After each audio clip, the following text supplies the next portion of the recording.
오늘은 우리는 교회입니다. 87번째 시간으로 사도행전 23장 11절 말씀을 통해서 주께서 곁에 서서라는 제목으로 말씀을 나누겠습니다. 이제 2025년에 진짜 끝자락에 와 있는 것 같습니다.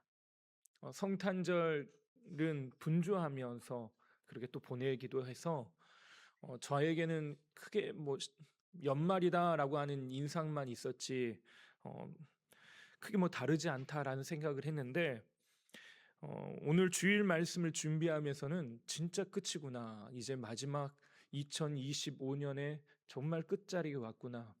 송구영 신예배를 생각하고 준비하면서도 정말로 마지막 시간들이 우리에게 오구나라는 생각들을 해보게 되었습니다. 2025년엔 우리에겐 참 많은 일들이 있었던 것 같습니다. 우리나라에서도 참 안타까운 일들이 많았는데 여러 사건, 사고뿐만 아니라 특히 우리나라의 가장 굵직한 사건 중에 하나가 임기를 채우지 못한 대통령이 또다시 나왔다는 안타까운 현실과 또 새로운 대통령이 선출했다라는 그런 이야기들도 우리 가운데 있습니다. 후유증에서 아직도 이 사회가 헤어나오지 못하는 것 같아서 좀 안타까운 것 같기도 하고 또 우리가 기도가 더 필요한 때가 아닌가라는 생각들을 하게 됩니다.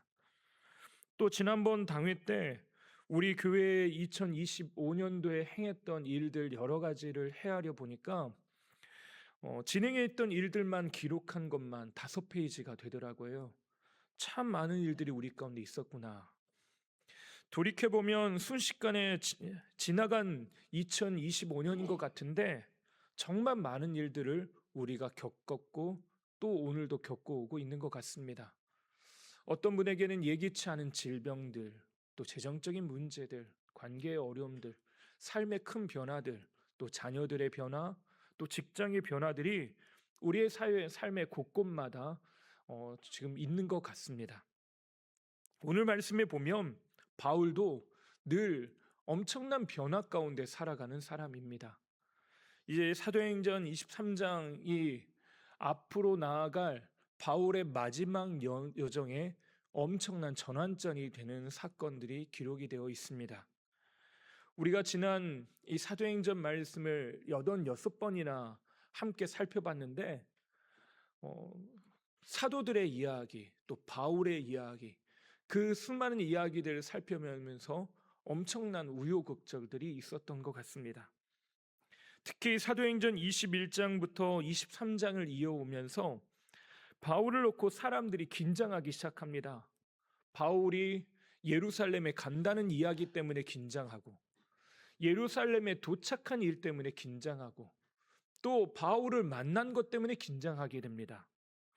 처음엔 사람들이 그 3차 전도 여행을 마칠 때 예루살렘에 가면 큰 고난이 있을 것이다라고 경고하고 가기를 만류하게 되죠. 그래서 온 교회가 긴장하게 됩니다. 제발 안 가면 안 됩니까? 특히 에베소에 있던 성도들이 바울, 당신은 가지 않는 것이 좋을 것 같습니다라고 무수한 이야기들, 심지어 기도하면서 예언의 말씀들을 하면서 고난받을 것이라는 걸 이야기하며 가지 말라고 이야기하죠. 예루살렘에 도착해서도 예루살렘 교회가 긴장하게 됩니다. 지난날 하나님께서 하신 일들로 인해서 기뻐하기도 하지만 이제 곧 어려움이 닥칠 것이라고 하는 사실이 분명하기 때문에 예루살렘 교회 리더들이 긴장하면서 이 문제를 해결하기 위해 발벗고 나서게 됩니다. 그러나 결국 이 예루살렘의 성전에서 있었던 정결례 때문에 그 결례 때문에 문제가 발생하기 시작해요. 에베소에서 온 유대인들이 소동을 일으키면서 바울을 궁지로 몰아가기 시작합니다. 이것 때문에 소요 사태가 일어나고 결국 바울은 군대에 끌려가게 됩니다. 로마의 군인인 천부장과 백부장들이 이 바울을 소요 사태의 가장 핵심 근원이라고 생각하고 이 바울을 문제 삼으려고 할 때 바울이 이들을 또 긴장하게 만듭니다. 나는 로마 사람이다. 이 한마디가 천부장이라고 하는 엄청난 지위를 가지고 있음에도 불구하고 긴장하게 만들었습니다. 로마법에 의해서 자기 자신이 문제가 생길 거라는 생각이 든 겁니다. 그래서 이 바울을 어디로 데려가냐? 우리가 오늘 읽진 않았지만 23장 앞부분을 보면 사내들인 공예라고 하는 유대인들에게 스스로 심판하도록 그들을 이 바울을 보내게 됩니다. 근데 거기에서 이제 사람들이 이야기하기 시작하죠. 제사장, 대제사장을 비롯한 수많은 바리새인들과 사두개인들이 모여서 이 바울의 이야기들, 바울의 행적을 놓고 판단하기 시작합니다. 이것으로 인하여 오늘 엄청난 또 긴장감에 휩싸이는 사건이 등장하는데, 바울이 이들의 심각한 논쟁을 만들어내게 되는 한 단어를 꺼내게 돼요. 그 단어가 무엇이냐? 부활이라고 하는 단어입니다. 23장 6절 말씀을 우리 함께 좀 읽어보겠습니다. 바울이 그중 일부는 사두개인이요 다른 일부는 바리새인인 줄 알고 공회에서 외쳐 이르되, 여러분 형제들아, 나는 바리새인이요 또 바리새인의 아들이라. 죽은 자의 소망 곧 부활로 말미암아 내가 신문을 받노라. 지금 사내들인 공회 회원들 중에 모든 사람이 다 사두개인이거나 바리새인들입니다. 이 사람들은 하나가 될 수 없는 사람들인데 예수님을 죽이는 것에서는 하나가 되어서 예수님을 죽였다라고 복음서에서는 이야기하고 있죠. 이들이 사두개인고 바리새인인 걸 아니까 이들이 가지고 있는 같이 합의점을 찾을 수 없는 문제를 건드렸습니다. 그것이 무엇이냐? 바로 부활이래요. 죽은 자의 소망 곧 부활로 말미암아 내가 신문을 받노라. 지금 내가 왜 사내들인 공회에 끌려왔냐? 그건 내가 예수님이 부활하셨다라고 하는 이야기를 했다는 그 이유 때문에 여기 왔다. 사람이 죽어 부활하는 게 당연한 거 아니냐? 바리새인들에게 묻는 겁니다. 그러니까 바리새인들이 어떻게 대답하냐? 그 대답한 이야기가 7절부터 9절까지 나와 있습니다. 7절부터 9절을 제가 한번 읽어보겠습니다. 그 말을 한즉 바리새인과 사두개인 사이에 다툼이 생겨 무리가 나누어지니, 이는 사두개인은 부활도 없고 천사도 없고 영도 없다 하고 바리새인은 다 있다 함이라. 크게 떠들새 바리새인 편에서 몇 서기관이 일어나 다투어 이르되, 우리가 이 사람을 보니 악한 것이 없도다. 혹 영이나 혹 천사가 그에게 말하였으면 어찌하겠느냐 하여. 지금 이야기의 핵심이 뭐냐면요, 바리새인과 사두개인들이 같은 신앙생활하는데 믿는 게 완전히 다르다는 거예요. 뭐가 다르냐? 사두개인은 부활도 없고 천사도 없고 영도 없다. 현실주의자들입니다. 그래서 지금 현재 내가 살아가고 있는 삶이 어떠냐가 더 중요하다라고 여기는 사람들이 사두개인들입니다. 그래서 이들은 이때 당시에 정치권과 결탁되어 있던 사람들이 사두개인들입니다. 하지만 바리새인은 좀 달라요. 바리새인은 부활도 인정하고 천사도 인정하고 영도 인정한다라고 말합니다. 이 사람들은 바리새인들은 어떻게 시작했냐? 예전에 한번 잠깐 소개해드린 적이 있는데, 하시딤이라고 하는 율법으로 돌아가자고 하는 운동으로부터 시작된 사람들입니다. 헬라에 의해서 성전이 유린당하고 성전이 회파당하는 그 사건들을 겪으면서 우리가 율법으로 돌아가자라고 하는 것들을 품고 생각했던 사람들이 바리새인들이에요. 그래서 스스로 구별된 사람이라고 생각했습니다. 다시 말해 이 사람들은요, 신앙 최우선주의자입니다. 근데 문제가 뭐였습니까? 이 사람들은 율법을 준수하려고 하다 보니까 다른 모든 것들을 자신이 만들어낸 율법의 규율로 판단하고, 심지어 하나님께서 이 땅에 오신 예수 그리스도께서 이 땅에 오셨는데 그 하나님을 알지 못할 뿐만 아니라 죽이라 명했다는 거죠. 바울은 지금 이들이 말하고자 하는 것, 이들이 생각하고 있는 것이 무엇인지 분명히 아는 사람입니다. 그래서 뭐라고 하냐? 부활이 있다. 내가 예수의 부활을 말한 것 때문에 지금 신문을 당하고 고난을 당하고 있다. 바리새인들 당신들이 봤을 때 맞습니까? 라고 말하는 거예요. 그러니까 바리새인들이 자신들이 믿고 있는 바, 자신들의 생각들, 사상에 대해서 이야기하니까 그것을 거절할 수 없는 명분이 생깁니다.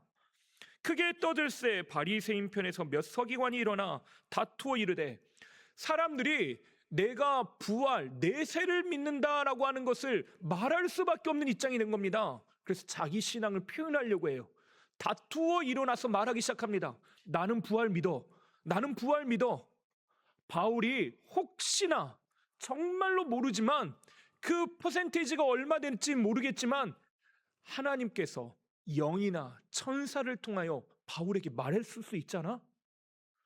그 예수에 대해서 이 일들이 진짜인 걸 말했을 수도 있잖아 라고 하는 가능성을 가지고 사두개인들에게 면박을 주고 있는 겁니다. 진짜로 부활은 있는 거야 라고 바리새인들은 이야기했다는 거예요. 근데 이 논쟁이 그냥 우리가 말하는 것처럼 우리 성경 한번 공부해 봅시다, 말씀 한번 읽어 봅시다, 내가 믿는 건 이래요, 내가 생각하는 하나님은 이렇습니다, 이 정도 차원이 아니라 얼마나 심하게 다투었는지, 이 문제를 가지고 논쟁을 했는지 서로 머리끄댕이 잡고 싸웠습니다. 저는 조금 약하게 표현한 거고요. 진짜로 표현하면 10절 말씀 함께 읽어볼까요? 큰 분쟁이 생기니 천부장은 바울이 그들에게 찢겨질까 하여 군인을 명하여 내려가 무리 가운데서 빼앗아 가지고 영내로 들어가라 하니라. 머리끄댕이 잡고 싸우면 안 됩니다. 저에게 민감합니다. 근데요, 바울이 그들에게 찢겨질까 했다라고 하는 말은요, 진짜로 그렇게 될지도 모른다고 생각한 겁니다. 사람이 어떻게 해야지 찢겨집니까? 여기서 끌어당기고 저로서 끌어당기는데 그 힘이 어마어마해야 됩니다. 그래서 예전에 조선시대 때 우리나라에서도 엄청난 최악의 극악무도한 죄인을 처단하는 방식 중에 하나가 이런 거였다라고 말하기도 하죠. 큰 분쟁이 생겼는데 바울이 지금 그럴 위기에 놓였답니다. 다시 말해서요, 바울 자체를 놓고 사람들이 이러쿵저러쿵 말하는 정도가 아니라 네가 옳으니 내가 옳으니 하면서 엄청난 분쟁이 일어나게 됩니다. 가만히 서서요, 바울은 지금 또 몸이 찢겨져서 죽어질 입장에 놓여 있습니다. 손가락질 당하고요, 진영 논리로 인해서 내가 여기 서지도 못하고 저기 서지도 못하는 상황에 있습니다. 우리 명절에 정치 이야기 잘못하면 같이 밥을 안 먹잖아요. 지금 딱 그런 겁니다. 바리새인과 사두개인 사이에서 이러지도 못하고 저러지도 못하는 상황에 놓인 것이 지금 현재 상황입니다. 바울이 던진 부활이라고 하는 말 하나가 트리거가 되어서 엄청난 충돌을 일으키게 돼요. 결국 바울은 또다시 어떻게 됩니까? 이게 문제 해결이 된 게 아니라 또다시 감옥으로 들어갑니다. 군인을 명하여 내려가 무리 가운데 빼앗아 가지고 영내로 들어가라 하니라. 영내로 들어가라고 했다는 건 군대 주둔지로 바울을 끌고 가서 감옥에 다시 가뒀다는 거예요. 유대인들 당신들 스스로 해결해 보십시오 했더니 해결하지 못해서 지금 엄청난 소요 사태가 일어날 것 같으니까 다시 바울을 거기서 빼내서 감옥에다가 집어넣은 겁니다. 근데 그 상황을 오늘 밤은 오늘 말씀에 뭐라고 했냐면, 오늘 읽은 말씀 우리 11절을 다시 한번 좀 읽어볼까요? 그날 밤에 주께서 바울 곁에 서서 이르시되 담대하라, 내가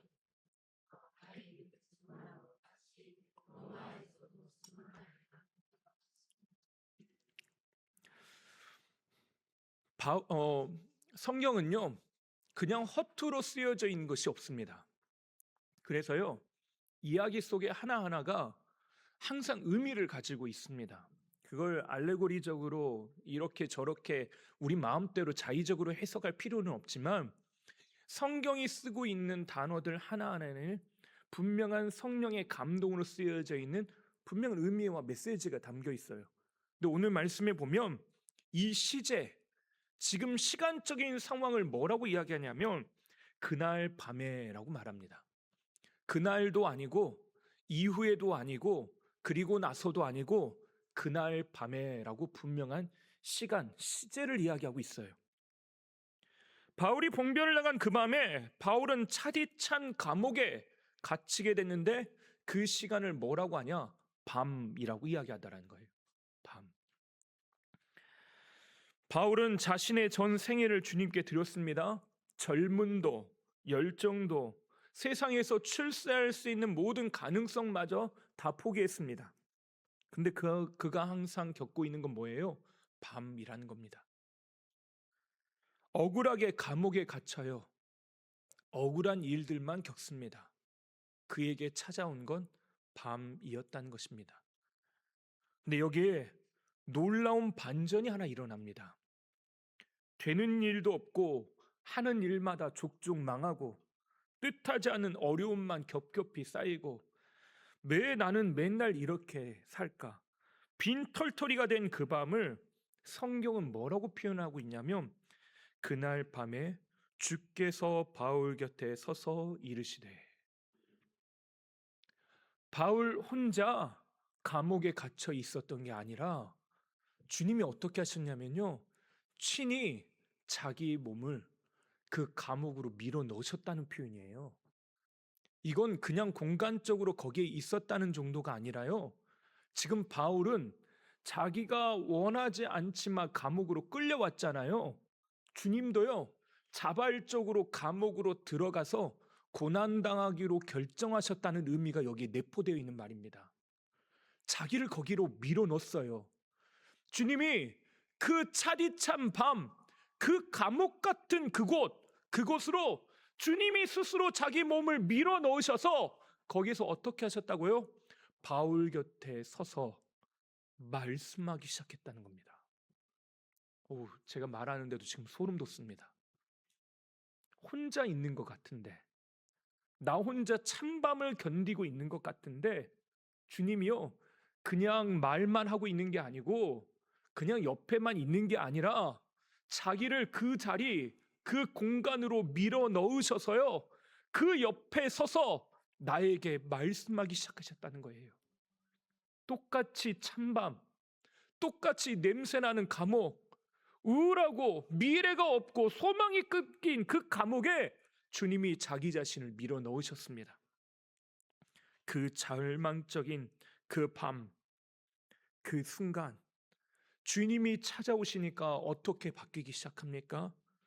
암울과 절망의 밤이 생명과 소망의 밤으로 바뀌기 시작하더라는 것입니다. 내일의 태양이 뜨는 준비의 시간으로 이 밤이 바뀌게 되더라는 것입니다. 주님이 함께 하시는 임재의 밤, 생명의 밤, 소망의 밤으로 그 시간 자체가 완전히 뒤집어지더라는 것입니다. 그리고 주님은 감옥에 갇혀 있어서 자유가 없는 바울에게 오히려 뭔 이야기를 하냐? 말도 안 되는 이야기입니다. 내가 예루살렘에서 나의 일을 증언한 것 같이 로마에서도 증언하여야 하리라 하시니라. 이 말은 무슨 말이냐면요, 한마디로 하면 너 나의 일을 할 거야 라고 하는 겁니다. 사명을 주시고 계셔요. 여러분 죄송합니다. 지금 바울은 감옥에 갇혔어요. 지금 내 코가 석자인데 교회 봉사할 이야기를 하는 게 맞습니까? 주님의 일을 한다는 것, 지금 내가 지금 힘들고 이렇게 어렵고 고단하고 어려운데요, 제가 여러분에게 찾아가서 아유 집사님 교회 일 봉사하셔야죠. 그러면 여러분 어떻게 하시겠습니까? 목사님 제 상황 뻔히 아시잖아요. 그렇지 않겠습니까? 근데 주님이요, 굳이 그 밤에 감옥에 가가지고요, 가서 하신다는 말씀이 바울아 바울아 참 잘 견디고 있다, 이 말씀하셔도 모자랄 판인데 가가지고 뭐라고 하시냐면 바울아 바울아 너 여기서 이렇게 한 거 로마 가서 똑같이 하자. 이러면 제가 정말 죄송합니다, 기가 찰 것 같습니다. 제가 여러분 하면 여러분이 제 앞에서는 인상은 안 쓰시겠지만 돌아가면서 우리 목사님 맨날 그래 그러면서 저를 여러분이 오래 살도록 이야기들을 많이 풍성하게 해주실 것 같다는 생각을 하게 됩니다. 아마 그럴 것 같아요. 주님이요, 사명은커녕 오늘의 생존을 고민하고 있는 이에게요. 오늘의 생존은 너무 당연한 일이고요. 지금 내가 가지고 있는 삶을 그냥 잘 사는 건 너무 당연한 일이고요. 이것들 기쁨으로 감사함으로 어떤 지경까지 어떤 레벨까지 된다는 겁니까? 감사함으로 주의 일들을 함께 감당하는 사명의 자리까지 나아간다는 걸 의미하는 거예요. 주님은 지금요 견디지 못해서 지금 어려운 상황에 빠져서요 근근히 겨우 살아가는 그 삶을 이야기하는 게 아니에요. 주님은 어쩔 수 없이 오늘 어떻게 살아야 될까 고민하고 있는 그 처지에 대해서 이야기하고 있는 게 아니라요. 그거는 당연히 뛰어넘고 그 더 높은 가치, 더 높은 이야기, 더 높은 레벨의 이야기들을 주님은 하고 계시는 거예요. 지금 당장 내가 죽을 것 같이 힘든 이 상황들을 어떻게 이겨낼 것인가에 대한 이야기, 주님은 그 정도 레벨을 여러분에게 저에게 이야기하시는 게 아니라 주님은 우리를 통해서 이루실 하나님의 나라의 이야기를 하시는 겁니다. 이걸 다른 표현으로 말하면요, 지금 나는 상처받았는데 이 상처로 말미암아 치유자가 된다는 말이고요.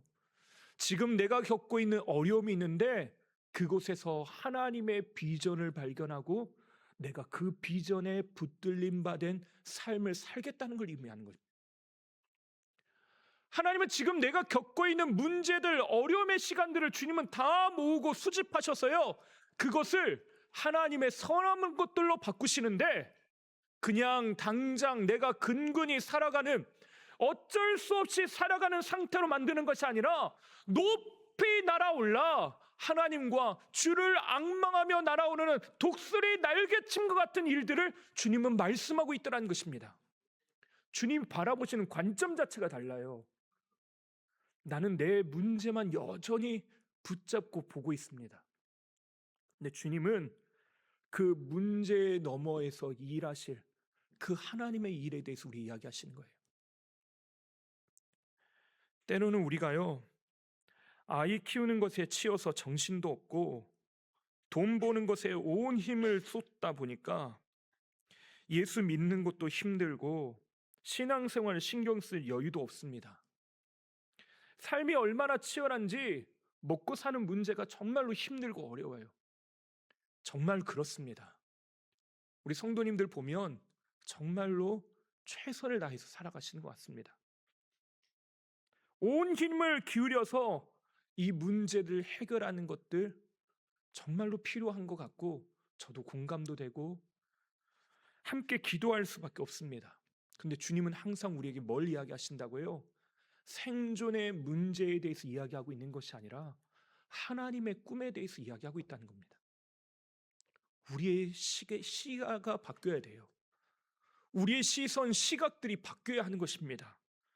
주님은 주께서 곁에 서서 이르시되 너는 증인이 될 거다. 아파 본 사람이 아픈 사람의 마음을 압니다. 돈 없어 본 사람이 어려운 사람들을 압니다. 주님께서 지금 곁에 서서 이들에게 이야기하고 싶은 건 무엇이냐? 하나님께서 너의 삶의 꿈과 비전, 하나님의 계획에 대해서 이야기하고 계시는 걸 우리로 하여금 들으라고 말씀하시는 것입니다. 내가 예루살렘에서 나의 일을 증언한 것 같이 로마에서도 증언하여야 하리라.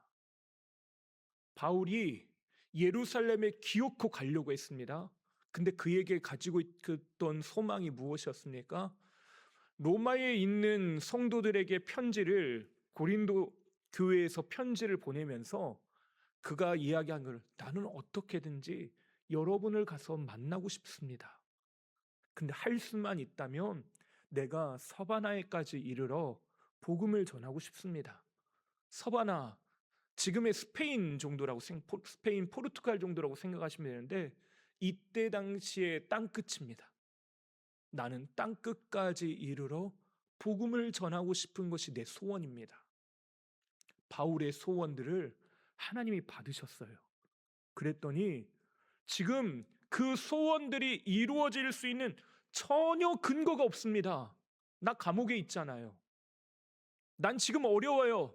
내 코가 석자입니다. 내가 할 수 있는 게 아무것도 없어요. 지금 내가 꿈꿔도요, 될 수 있다는 보장이 단 1도 없는 상황입니다. 내가 할 수 있는 것들이 아무것도 없는 분명한 한계를 만났어요. 지금 감옥에 갇혀서 사람들이 나의 처신을 놓고 싸우고 있습니다. 살려야 된다, 죽여야 된다. 이 사람들의 말 한마디에 내 살고 죽는 게 지금 결정될 것처럼 보여요.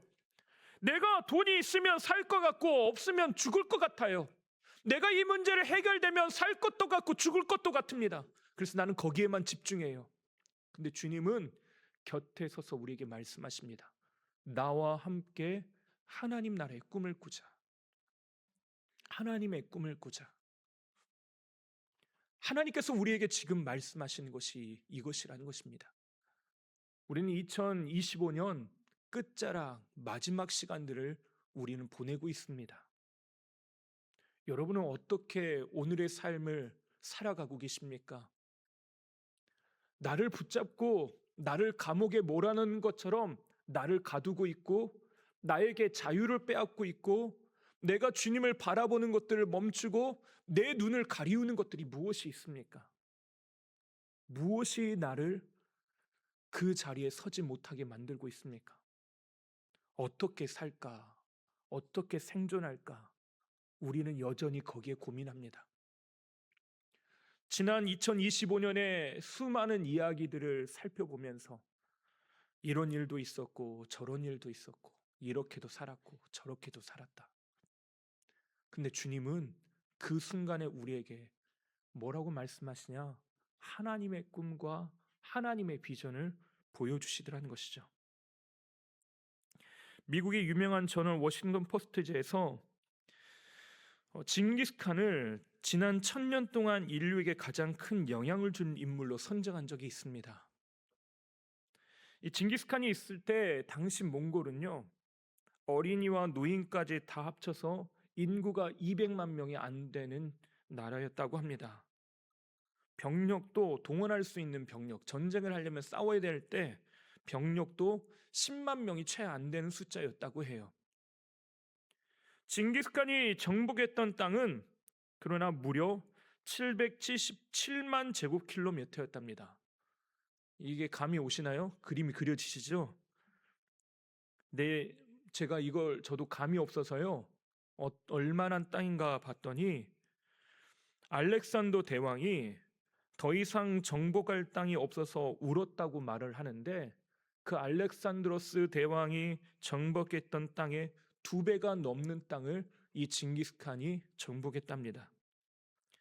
최정성기의 몽골 제국은 현재 저 엄청난 큰 땅 중국의 3배 크기였다고 하고요.